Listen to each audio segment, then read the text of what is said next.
욥기 27장 1절에서 12절까지 교독으로 읽겠습니다. 제가 먼저 1절 읽습니다. 욥이 또 풍자하여 이르되 나의 정당함을 물리치신 하나님, 나의 영혼을 괴롭게 하신 전능자의 사심을 두고 맹세하노니 나의 호흡이 아직 내 속에 완전히 있고 하나님의 숨결이 아직도 내 코에 있느니라. 결코 내 입술이 불의를 말하지 아니하며 내 혀가 거짓을 말하지 아니하리라. 나는 결코 너희를 옳다하지 아니하겠고 내가 죽기 전에는 나의 온전함을 버리지 아니할 것이라. 내가 내 공의를 굳게 잡고 놓지 아니하리니 내 마음이 나의 생애를 비웃지 아니하리라. 나의 원수는 악인같이 되고 일어나 나를 치는 자는 불의한 자같이 되기를 원하노라.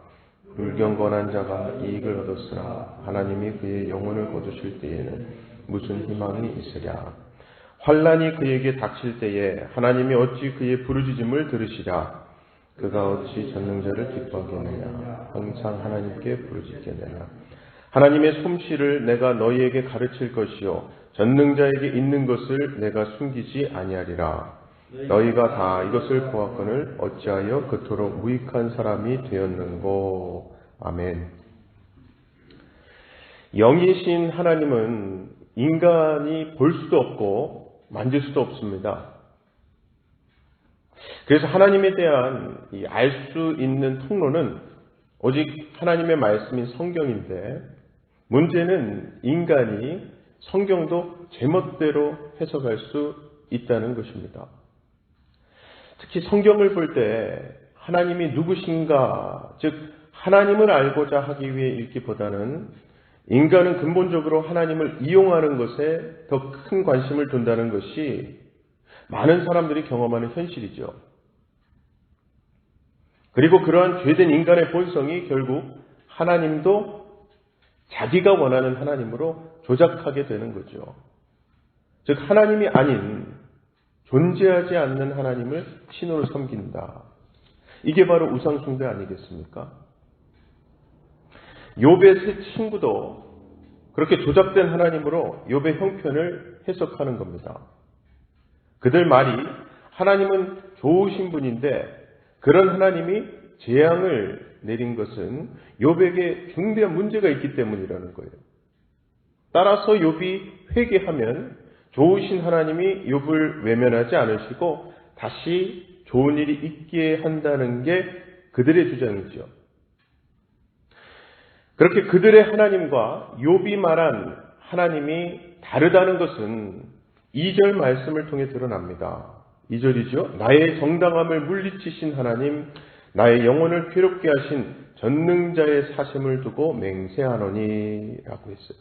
즉 욥이 말하는 하나님은 지금 정당함을 물리치시고 내 영혼을 괴롭게 하시는 하나님입니다. 반면에 욥기 11장 13, 14절에 보면은 소발이 이렇게 말했었죠. 만일 네가 마음을 바로 정하고 주를 향하여 손을 들 때에 네 손이 죄악이 있거든 멀리 버리라. 불의가 네 장막에 있지 못하게 하라. 즉 죄를 멀리 버리고 불의가 없는 의로운 자로 하나님 앞에 서면 하나님이 환난에서 건져주신다는 거예요. 즉 소발이 알고 있는 하나님은 의로운 신자를 기뻐하시고 받아주시고 복을 주시는 하나님입니다. 자, 그렇다면 여러분은 욥이 말하는 우리의 정당함을 물리치시고 영혼을 괴롭게 하는 하나님이 좋으십니까? 아니면 이 세 친구가 말하는 하나님이 좋으십니까? 물론 마음 같아서는 세 친구가 말하는 하나님이 더 좋지 않을까요?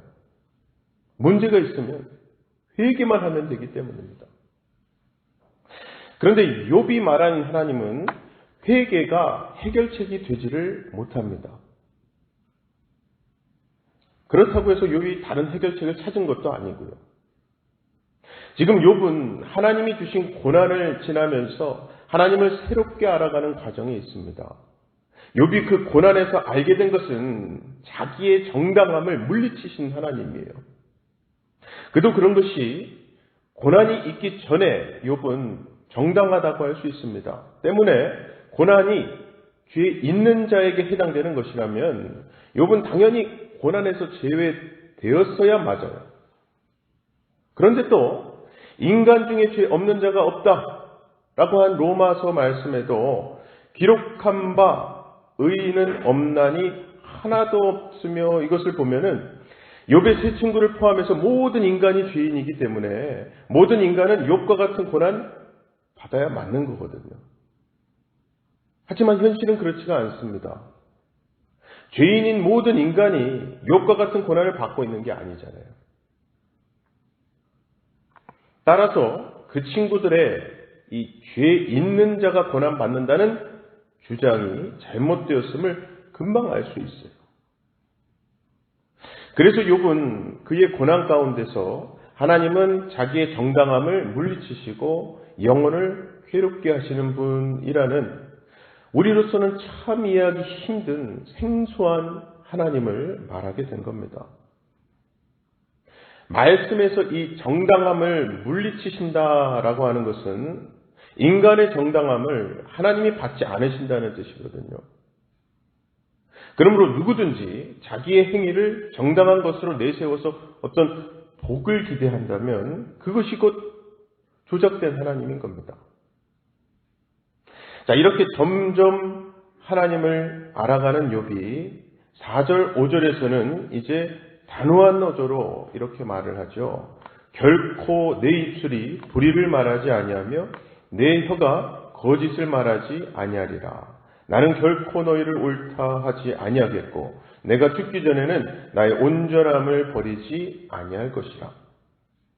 여기서 욥의 말은 어떻게 보면은 자신을 너무 과신하는 교만처럼 들리기도 하는데요. 하지만 사실 욥이 이러한 말을 하는 것은 교만이라기보다는 욥이 하나님을 지금 알아감으로 인한 확신으로 이해하는 것이 좋을 것 같아요. 정말 욥은요, 지금 자신에게 닥친 고난이 죄 때문이 아니라는 것에 확신이 있습니다. 그 점에 대해서는 욥의 말이 옳지 않다거나 거짓이라고 할 수가 없어요. 그런 의미에서 욥은 온전하다고 할 수 있는 거죠. 그리고 이 세 친구들의 말은 하나님을 알지 못한 자로서의 말일 뿐이기 때문에 옳다고 할 수 없는 게 지금 욥의 분명한 입장입니다.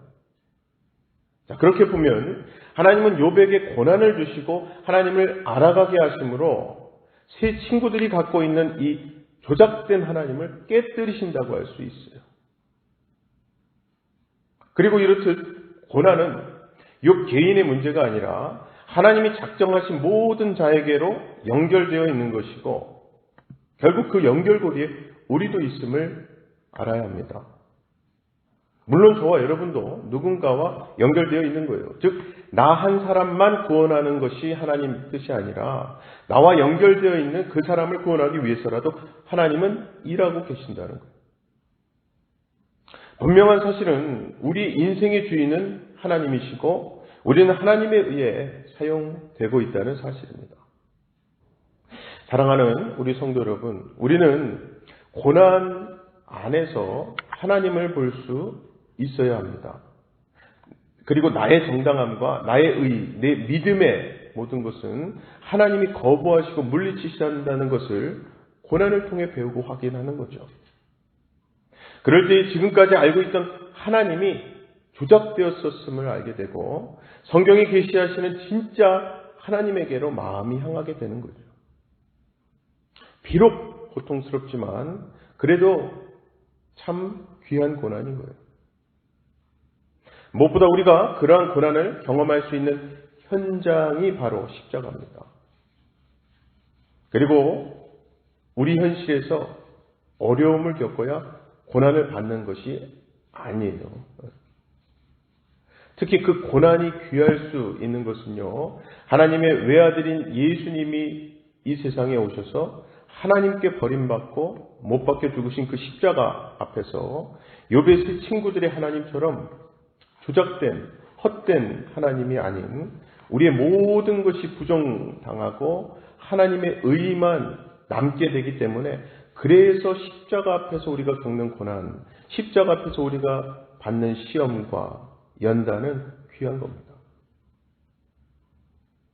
아무쪼록 하나님은 우리를 독생자의 십자가로 의롭게 하셨고, 그렇게 하나님이 주신 의로 우리가 거룩한 자가 된 것임을 기억하시고, 이제 우리가 할 일이죠. 십자가의 고난에서 만나는 하나님, 나의 의가 되어주시기 위해 오신 예수 그리스도를 자랑하시는 삶을 사시는 저와 여러분 되시기를 주님의 이름으로 간절히 축원합니다. 다 같이 이 시간 기도하실 때에 두 가지 기도 제목 놓고 기도하는데요. 하나는 오늘도 삶의 순간순간마다 우리 입술에서 다 하나님이 하셨습니다. 그래서 하나님 뜻대로 인도하실 것을 내가 믿습니다. 믿고 감사합니다. 고백하게 해달라고 기도하십시다. 두 번째는 우리의 동포 북한을 위해 기도하길 원합니다. 코로나 확산과 극심한 식량 문제를 겪고 있는 북한 동포들이 하루속히 회복되고 식량 문제가 해결되기를 기도 부탁드립니다. 함께 기도하겠습니다. 사랑의 아버지 하나님, 오늘도 하나님의 하나님의 공로, 하나님의 은혜를 의지하라고 우리를 이 자리로 인도해 주시니 참 감사합니다. 가만히 놔두면은 내가 했던 공로만 보이고 또 내가 생각했던 나의 의로움만 기억나는 우리지만은 하나님의 말씀은 그래서 그 모든 것들을 잡고 말씀의 빛 앞에 비추게 하시고 십자가 앞에 내려놓고 십자가에 못 박게 하심으로 오직 예수 그리스도 그분의 보혈의 공로만 드러나게 하시는 줄로 믿습니다.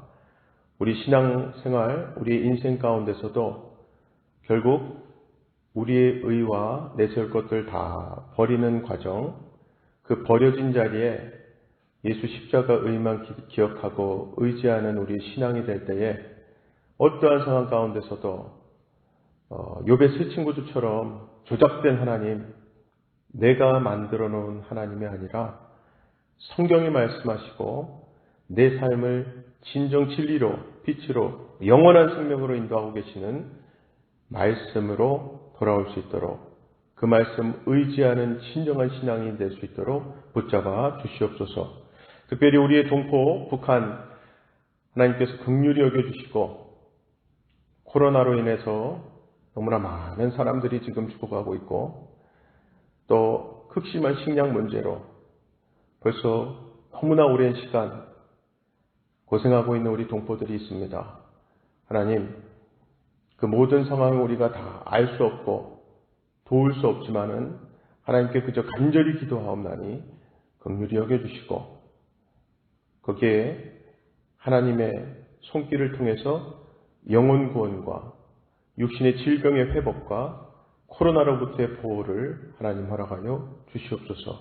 오늘도 기도의 자리 가운데 함께 하셔서 기도를 응답하시고 함께 하시는 아버지 하나님을 경험하는 귀한 기도 시간 되게 할 줄 믿사옵고 예수 그리스도의 이름으로 기도합나이다. 아멘.